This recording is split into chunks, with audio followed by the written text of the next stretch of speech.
கேட்க போற சிறுகதை பரத்தை விற்ற பணம். எழுதியவர் எஸ். ராமமூர்த்தி. மனைவியோடு இருக்கிறானே தவிர சவக்களை படிந்த முகத்தோடு திரிந்த கார்மேகம் ரிட்டையர்ட் ஆனதிலிருந்து நிரம்ப சோம்பி போய்விட்டான். மகன் மரணம், மருமகன் உயிரிழப்பு போன்ற சம்பவங்களால் சில நாட்கள் முகத்தில் கவலை தோய்ந்திருந்தாலும் மகளின் எதிர்காலம் பற்றிய சிந்தனை அவனை கடுமையாக ஆகர்ஷித்திருந்தது. மறுபுறம் மகனை இழந்துவிட்ட பாகம்மாளின் தத்து மகள் ஜான்சி போஸ் வரும்படி வளர்ச்சிக்காக சம்மந்தி வீட்டுக்கு அடிக்கடி விஜயம் செய்து கொண்டிருந்தாள். அப்போது எதேச்சியாக அங்கு வந்த நொண்டிக்கர்ணனின் மனையாட்டி பெருத்த உடம்புடன் அறுத்துவிட்ட அக்கா மருமகள் வீட்டுக்குள் பிரசன்னமானாள். திண்ணையிலிருந்த ஜான்சி போஸ் தங்கையை கேள்வியோடு வரவேற்றாள். இங்கே வாடி, விளக்கு வைக்கிற நேரத்துல எங்க போயிட்டு வர்ற? அந்த நொண்டிப்பைய வரலையா? சாமான் வாங்குறதுக்காக போனேக்கா, பஸ் இல்ல, அதான் இங்க வந்தேன். ஏக்கா, மருமகளை இப்படியே விட்டுறாதக்கா, மூத்தவனுக்காவது ரெண்டாவதா இவளை முடிச்சு வச்சிடு. அவளோட அப்பே ஆத்தாலே எதுவும் சொல்லலையே என்று சம்மந்தியை பார்த்தாள். உங்ககிட்ட கல்யாணமாகாத பிள்ளைங்க இருந்தா சொல்லலாம், எங்களுக்கும் ஆசைதான், எப்படி சொல்றதுன்னு யோசிக்கிறோம். எதுக்கு யோசிக்கிற? சொத்துக்கார பிள்ளைய இன்னொருத்தருக்கு விட்டு கொடுக்க முடியுமா என்று கூறிய ஜான்சி போஸ் சாப்பிட வருமாறு கணவனை அழைத்தாள். ஒரு வழியாக யாருக்கும் தெரியாமல் மனமுடித்து வைத்த சம்பந்திகள் இரண்டாம் தரம் என்ற சட்ட சிக்கலில் நீதிமன்ற படியேறி வருகிறார்கள். இந்த விவகாரத்தில் ஒரு நாள் கார்மேகத்திடம் நியாயம் கேட்க சென்றவர்கள் மீது தாக்குதல் நடத்தப்பட்டது. நியாயம் கேட்க சென்ற முதல் மனைவியின் சகோதரனுக்கு தலையில் காயம். இவன் கார்மேகத்தின் சிறிய தாயாரின் மகளை திருமணம் செய்தவன். இதனால் ஆக்ரோஷமடைந்த கார்மேகத்தின் தங்கை செல்லம்மாள் கனகசபை மருத்துவமனையில் அவனிடம் நலம் விசாரிக்கவில்லை. இதையறிந்த கார்மேகம் தங்கையின் மீது வரம்பு கட்ட முடியாத பாசத்தை பொழிந்தான். அவ்வப்போது பரஸ்பரம் விருந்தாளியாக வீடு வரை சென்று இந்த பிரச்சனை குறித்து பேசினார்கள். அப்போது கார்மேகம் மைத்துனன் வெங்கடாச்சலத்திற்கும் செல்லம்மாளுக்கும் இடையே கள்ள உறவு ஆழமாக வேரூன்றியது. கடைந்த மோரிலே குடைந்து வெண்ணெய் எடுக்கும் பேர்வழியான மைத்துனனிடம் கட்டிய கணவனின் கையாளாகத்தனத்தையும் இந்த பிரச்சனை குறித்தும் வக்கீலை போல கொட்டி தீர்த்தாள். பேரன் பேத்திகளின் பிறந்த நாளில் சிறப்பு அழைப்பாளராக வரும் வெங்கடாச்சலத்திற்காக கேக்கை கூட காய போட்டார்கள். வந்ததும் கேக் வெட்டப்பட்டது. நிகழ்ச்சிக்கு பிறகு மாடியிலிருந்த அந்தரங்க அறையில் வெங்கடாசலம் செயலில்லாமல் உட்கார்ந்திருந்தான்.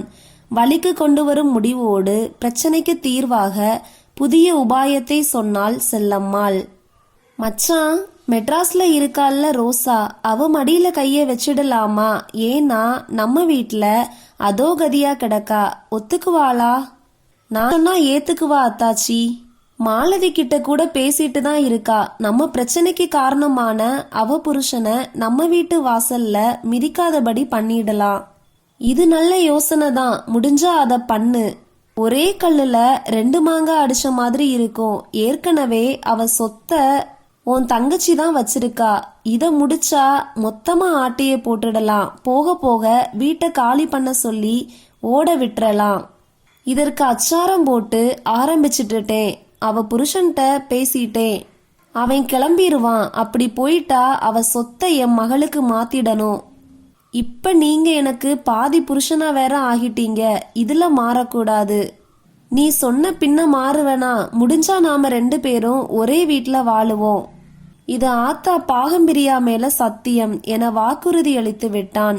அவர்கள் நினைத்தபடியே ஊருக்கு வந்த செல்லம்மாளின் சின்னாத்தா மகள் ரோசா நடந்த விவரங்களை பட்டியல் போட்டாள். நானே போக சொல்லிட்டேன் என வீர வசனங்களையும் நினைவு கூர்ந்தாள்.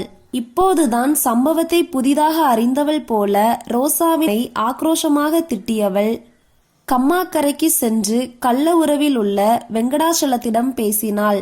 என்னோட வேலை முடிஞ்சது, அவ ஊருக்கு வந்துட்டா. நான் சொன்னதை நீங்க முடிச்சு தரணும்.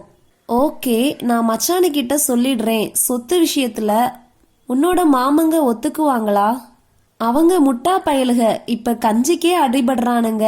சம்மந்தி வீட்டுல தான் சாப்பிடுறாங்க. அவங்கிட்ட சொன்னா ஈஸியா கையெழுத்த வாங்கி முடிச்சிருவாங்க. அங்கே நீங்களும் இத பத்தி பேசுங்க. ஒத்து வருமா இது? இப்பவே சம்பந்தம் பேசுனதா தகவல் வருது. ஸ்னேகாவோட மகளை ரோசா மகனுக்கு முடிக்க போறாங்க. ஆமா, பேசி முடிச்சாச்சு.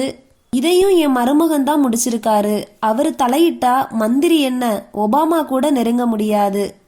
நீங்க தான் உறுதியா இருக்கணும். துரைமாமாட்ட சொல்லி வாயை கட்டிக்க சொல்லுங்க.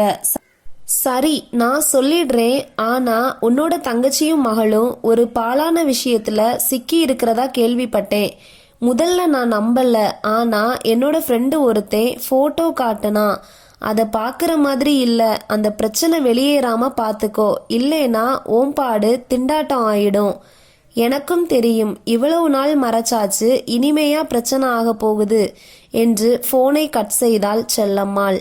ஆனால் அனைத்தையும் ஆதாரபூர்வமாக சேகரித்து வைத்துள்ள ரோசாவின் கணவன் இதை வாட்ஸ்அப்பில் அனுப்ப ஏற்பாடு செய்து கொண்டிருப்பதாக தகவல் கசிகிறது. ஆனால் எதை பற்றியும் கவலைப்படாத செல்லம்மாள் பயணம் செல்வதற்காக பேருந்து நிலையத்தில் நின்றாள். அப்போது குறுக்கே சென்ற ஆட்டோவின் பின்புறம் அறிந்தறிது செய்கிற பாவத்தை அழுதழுது தொலைக்க வேண்டும் என்று எழுதப்பட்டிருந்தது. அவள் எழுத்து கூட்டி வாசிப்பதற்குள் ஆட்டோ பார்வையிலிருந்து மறைந்து விட்டது.